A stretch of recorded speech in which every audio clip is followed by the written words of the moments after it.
Assalamu alaikum guys, this is PD School Perks, and we initially started the YouTube channel teaching therapeutics. That was the curriculum of third year DPT and also of fourth year DPT. Now as this book is almost completed, only a knee chapter is left. We will start NPT alongside it. Or NPT actually initially consists of, it's a very extensive and comprehensive book, and it has 2 volumes, and we as fourth year undergrad students, we don't need to cram it all or understand the whole concepts of both of the volumes.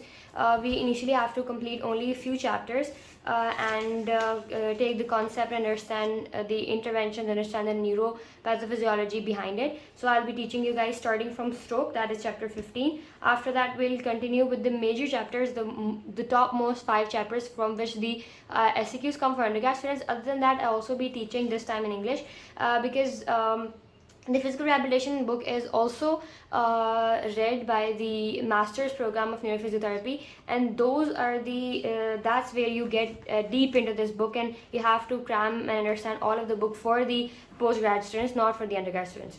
Second, this book is also read and taught and very it has like high yield for the license exams, for example PCE, NPTE, and the other license exams that are Australian, etc. So we will be I'll be continuing this in English, and I'll tell you the chapters that will be starting. We have stroke, then we'll start multiple sclerosis, and in this volume those 2 chapters are the most important and high yield. And in this volume, called volume 2 of this is actually O'Sullivan, Susan O'Sullivan, physical rehabilitation. The third chapter we'll be starting is Parkinson's disease, TBI, and there's these vestibular disorders. These 5 chapters will cover initially, and then after that, clinical decision making examination is the most important chapters, and this one is sensory and motor functioning, and after that gait. These 3 are most important for the undergrad students, and I'll be focusing more on the curriculum of the undergrads. So let's dive into the video. Regarding the anatomy, because we already know stroke. What is stroke? That's the most important question. So many of the students, know how the presentation of what is the presentation of stroke, and they come up with the fast mnemonic. The diagnosis for that, then we get CT scan and MRI. The main question when is asked like what stroke is, they go like we have no idea how to define stroke. What initially in the basic term is stroke. So in Urdu it is called as falaj, and it's a very, very common disease here in our region in Pakistan. And it is actually the decrease of blood supply in the body, in whole body system. As we have read pathology, I really hope that I'm teaching the 4th year degree students, majorly undergrad students. We already have an idea what ischemia and infarction is, right? Ischemia is you don't get the blood supply, the arteries that were supposed to get the blood supply to that certain part of the brain or body did not get the blood supply there. So those cells die, that's called ischemia. That's a huge difference, and the Viva, the student teachers asked that, and the students don't have any idea. So the cells die, that's called ischemia. The tissue as a whole die, that's called infarction. So this the condition in which the brain area dies because one of the arteries, majorly the circular villus. You have to understand this concept. The second thing I'm going to teach you in this video furthermore is how the circular villus works, the anatomy, the function. So you get to know that if this artery dies, or this artery blocks the supply to that certain part of the brain, then which part of the body will manifest this kind of disease or this kind of stroke. So first thing, that this will be second, and the third thing we'll understand is the pathophysiology, the stroke, the causes, etc. Let's dive into the video. The first thing you need to understand before understanding the whole concept of stroke is how the brain works.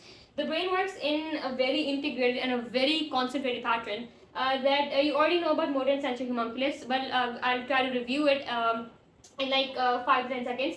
You already have an idea. This is the medial side of the brain, and this is the lateral side of the brain.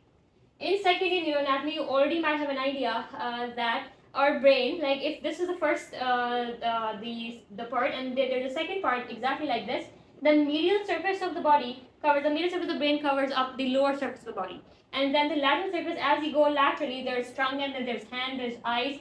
Initially, now understand that if this certain part of the brain gets affected, your hand will manifest all those symptoms. Your hand won't be able to move. It won't be able to send or receive the signals of motor sensory system.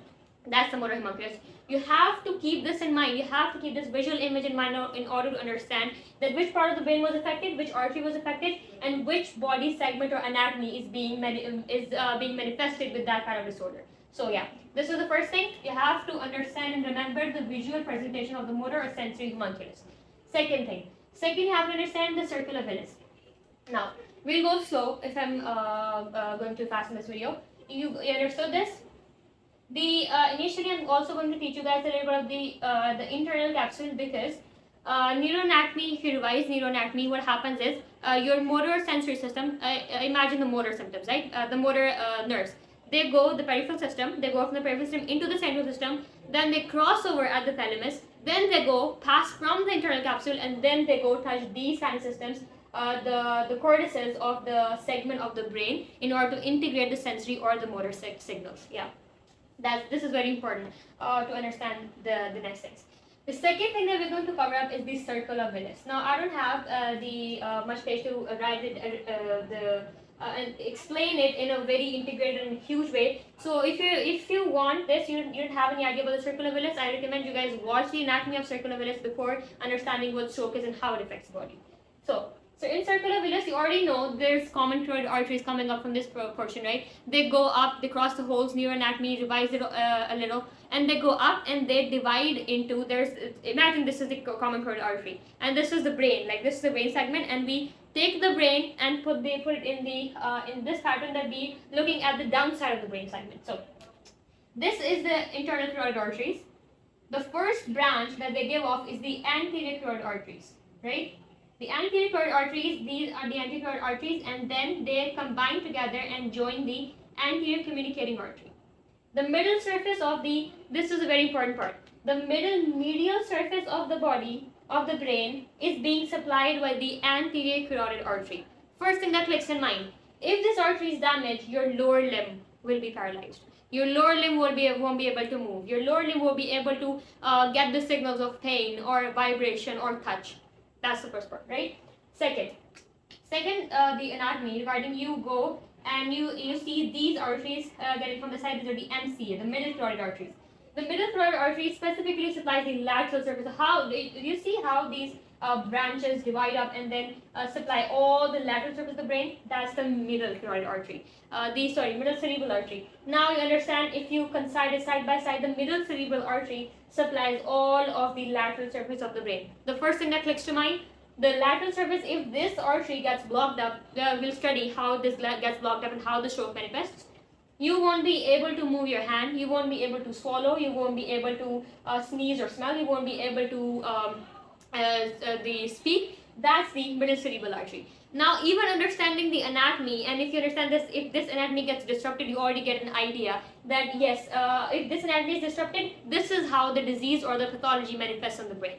So anatomy and the platform making is the most important part of this video and for the future if you're going to become a neurophysiotherapist. Okay, the second, we have covered the MCA artery. It covers the lateral surface of the brain. If it gets blocked up, you won't be able to feel anything in your hand, you won't be able to feel anything in your trunk, you won't be able to feel anything in your tongue, in your lips or in your nose or in your eyes as well. Yeah, that's the MCA. Other than that, the most important, I'm only, in the circle of Willis, I'm only talking about the arteries that are most commonly blocked or constricted in a way that it causes ischemia or infarction in those certain parts of the brain. So the third artery that is the most important and most commonly gets blocked is the PCA, the posterior cerebral artery. I recommend you guys watch this video of the circle of Willis in order to understand it better. So this is the internal carotid artery. They give the communicating arteries, and from here, this is the spine that is getting down. This is the cerebellum. These are the two cortices, and here comes the spine and the midbrain. Now you see, if this is the posterior cerebral artery, right? The posterior cerebral artery supplies the occipital lobe. Now, what is in the occipital lobe? If you go up and brainstorm a little, you'll be able to get the idea. The occipital lobe is the most important part that supplies your eyes, the optic nerve, the optic segment, the optic radiation, the optic centers, the eye centers. That is the most important manifestation here. If the PCA gets damaged, your patient after stroke will manifest with blindness, with homonymous hemianopsia. They will have the optic pathology. They won't be able to see properly. The first patient presented with the lower limb pathology, you'll be able to, the ACA might be damaged. The patient presents with the upper limb pathology, the MCA might be damaged. The patient presents with the eye issue because PCE is also supplying the cerebellum. Cerebellum is most important for what? It is most important for balance, for coordination, for walk, the midbrain, the thalamus. Now, in this segment, you already know deep down, the PCA is not only supplying the midbrain, the occipital lobe, it's also supplying the medial surface of the temporal lobes. And the medial and the inferior surface of the temporal lobes, there are so many certain factors that we're going to discuss in detail. This was the anatomy. We've gone through the anatomy. Now, if you tilt the page, in the O'Sullivan, if you're coinciding with the pages, the most important SCQ wise, I'll also tell you guys this, that SCQ wise will ask you what are the certain causes, how does the stroke manifest. We already know what stroke is. The blood supply got decreased to the brain and the brain segment started dying, and it actually eventually died. That's why the patient is not able to move that certain part of the limb that the brain was controlling. The brain was the higher center. So how does that manifest? So the first thing that occurs is ischemia. The second thing, I really hope you can appreciate this. Yeah, here you can see it. The ischemia and hemorrhagic stroke. These are the most important causes that cause stroke. What is ischemic stroke? You can, if you can make out this image. This is one of the arteries that I expanded, and you can see there's a clot there. And if you have gone through pathology and everything, if there are certain disorders like atherosclerosis. What is atherosclerosis? The patient will have hypercholesterolemia in the body, and they'll form these plaques. The person might have the blood disorder, and their clotting factors might be increased, leading to the clot formation, and that certain embolus from the heart moved to the carotid arteries and got blocked in these certain areas. So that is the most important manifestation of the ischemic stroke. The patient might have hypotension. There is no clot in the first place, but the blood is not able to move to the brain. How can that happen? Who pumps the blood from the heart from the body to the brain? It's heart. So if you have any pathology in the heart, you have MI, you have certain disease or blocks in the heart that it's not able to pump the blood to the brain, you won't be able to get the blood to the brain. And if there's no blood, you won't be able to function properly, ischemia, and then infarction. That's the pattern.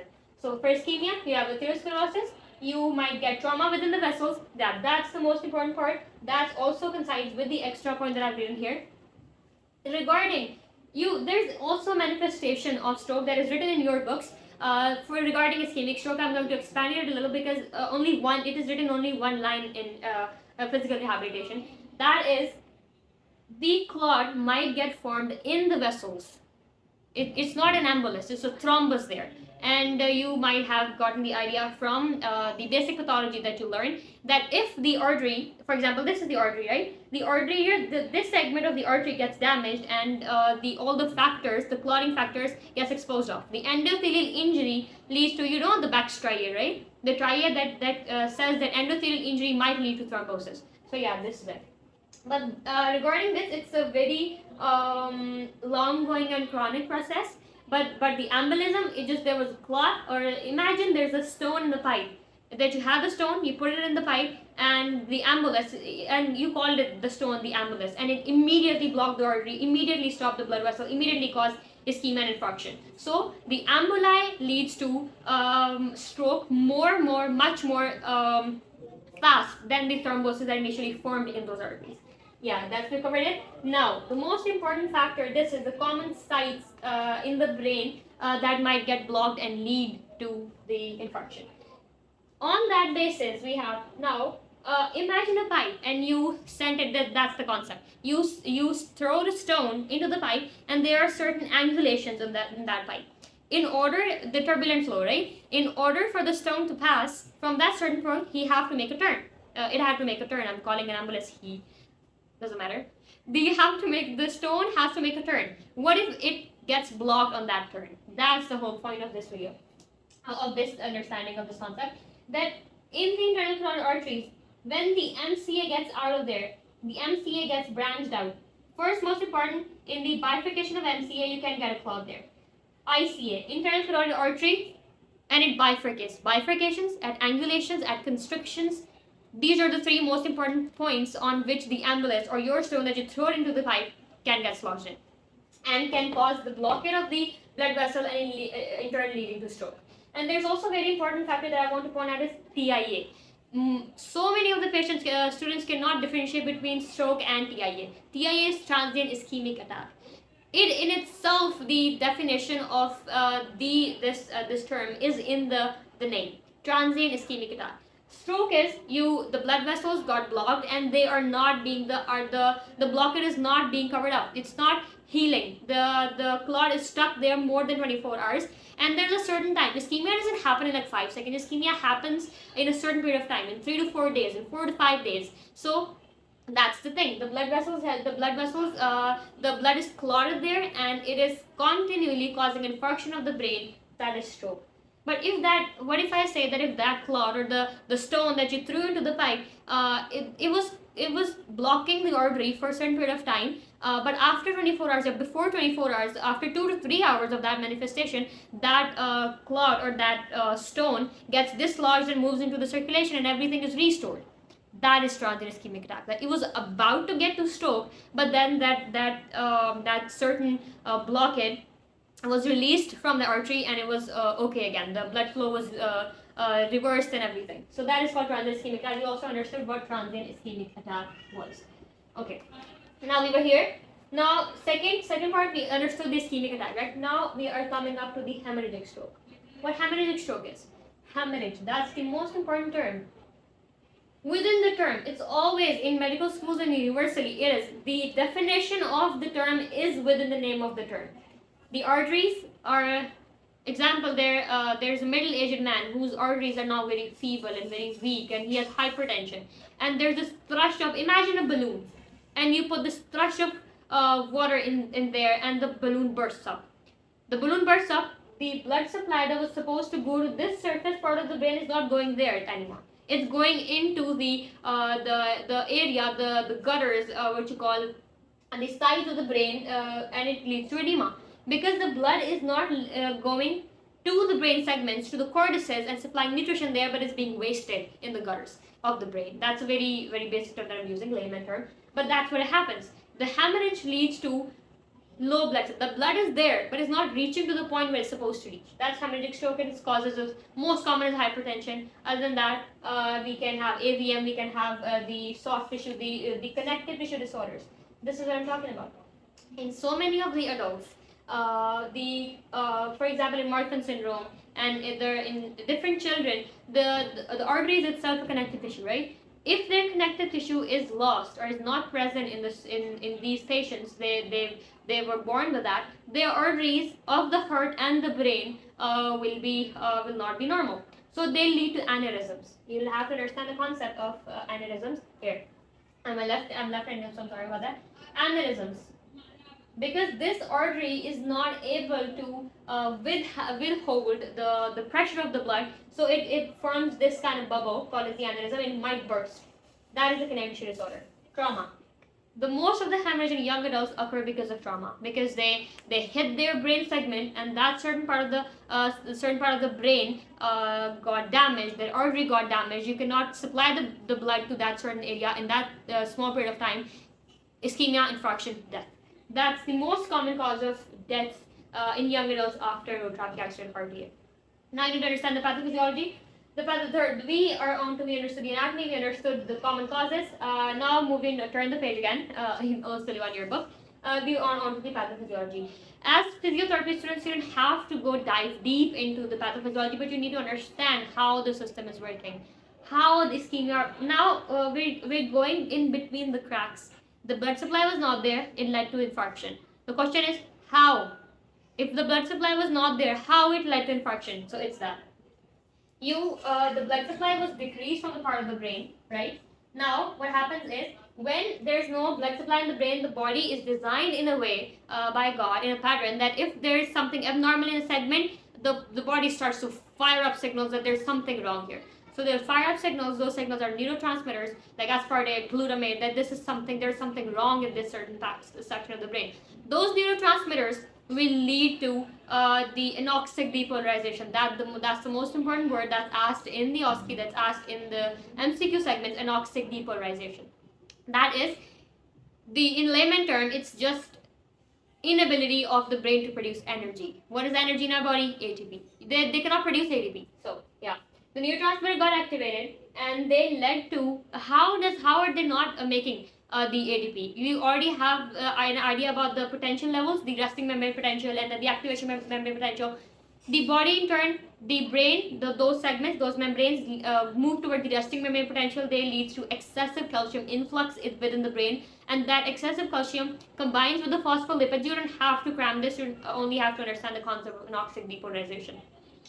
The calcium influx that combines up with the phospholipids and then leads to formation of reactive oxygen. Can you understand this? Can you? Okay. Yeah, you can. Okay. Now, the calcium influx, the increase in the calcium, those calcium go and bond with the phospholipids. The phospholipids combine and form the reactive oxygen species. And the reactive oxygen species are in turn so damaging and dangerous for the body segments, for the body tissues, that it strips off the energy, strips off the body segments and body tissues in a very certain way and leads to infarction.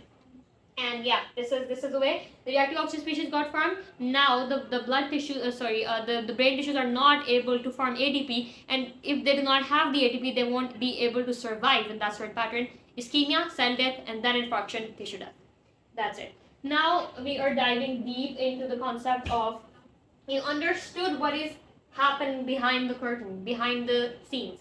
Now if I say this is a patient with stroke, you have the visual understanding that yes, there was an artery that got blocked, or the blood supply was cut off due to any of the causes, and this was what happened, and they're not forming ATP. The cells are dying, the tissues are dying. You get to understand the backup concept, that it is very important to save the stroke patient as soon as possible. Otherwise, more and more brain tissue will start to die.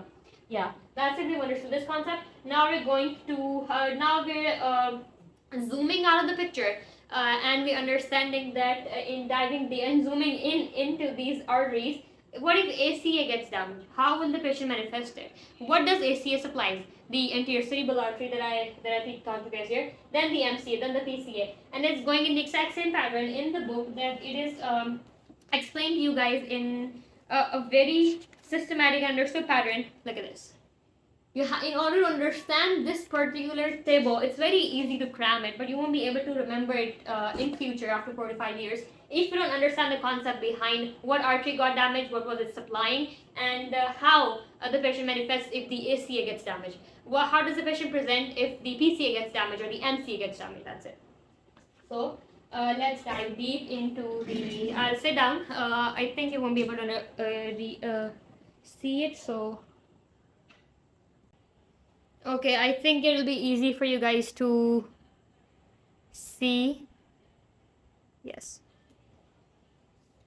Now I'll also be sitting down. Now the first thing we're going to understand is the anterior cerebral artery. If you have already watched the video of the circular villus that is up here, if you can understand, see it, it's okay, it's fine. The anterior cerebral, I'll draw a circular villus for you people to understand. This is the internal cerebral artery, the internal carotid artery. Two anterior cerebral artery goes up. There's an anterior communicating artery. There's MCA getting out, and there's communicating arteries, and then PCA going out. These are the three major arteries that we're going to cover in this video. First, ACA.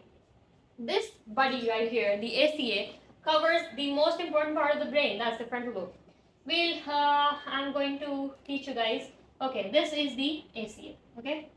It majorly supplies the frontal lobe. I won't be able to make out here. It supplies, it's okay, it's fine. This is the brain segment. It went there, and it's supplying the medial surface of the brain. Now, I think you will be able to visualize within your brains after the motor homunculus, after understanding what is the sensory homunculus and the motor homunculus, you will be able to make out that if the medial surface of the brain is being cut out, the patient will present with the lower limb pathology. Yeah. Frontal lobe, then it also covers up the medial surface of the parietal lobe. It also supplies the anterior internal capsule. And the most important part for you to understand here is it supplies the anti-internal capsule. It means that the internal capsule, whatever is in the anti-internal capsule, it is actually the lower limb. So both of it coincides. The cortices are supplying, the medial side is supplying the lower limb, and the internal capsule, and all those signals bunch up and passes through the internal capsule. Then they pass from the thalamus, and then they cross over in the midbrain, and then they go down. So both of these manifestations go strongly that the patient will present with the lower limb pathology. Yeah. Other than that, basal ganglia and corpus callosum. Now, corpus callosum, if you don't remember what corpus callosum was, these are the two certain brain factors, the brain cortex, right? The left and the right hemisphere. Now, combining these two, like you don't know what this part of the brain is doing if you don't have the corpus callosum being communicating between the two. It's a walkie-talkie for two cortices. If you want both of the hands to move together, this is what I'm doing because the corpus callosum is telling the other hemisphere that yeah, this side is moving, so please move this side in the imitation of that. So that's the purpose of corpus callosum, telling the other buddy, the other twin, that yeah, this is what I'm doing, and tell me what you're doing. That was a very basic layman understanding of what the ACA is. Now starting for the presentation of ACA syndrome, it's very easy for you to make out now that you know that what are the major segments they are supplying. So the anterior carotid artery, if you don't have, I have to tell you guys about this because we didn't study about this in neuroanatomy. How does the urinary incontinence come here? Mind blown. We are talking about the frontal lobe and how does the urinary incontinence occurs here. If the spinal cord is injured, that's when the urinary incontinence comes in mind. But how does it come here? Now, in your frontal lobe, there is this segment that covers up the signals that yeah, you want to urine right now. Your bladder is full, you have to go pee, you have to go urine. So if the frontal lobe is completely damaged, the medial surface of the segment, the anterior segment of the frontal lobe is damaged, you won't be able to understand that is my bladder full, or do I need to control my pee because I'm outside. You won't be able to do that because your frontal lobe is damaged, because the ACA is not supplying that certain part of the brain, that medial surface of the brain. So yes, urinary incontinence is the first thing. Second, apraxia. Now, these are the terms that you need to understand and remember all the times. Apraxia, and there's also a term that I didn't write here that's called that's called abulia. These two are the major terms. That can you understand it? Here. Yeah, you can see it. Okay.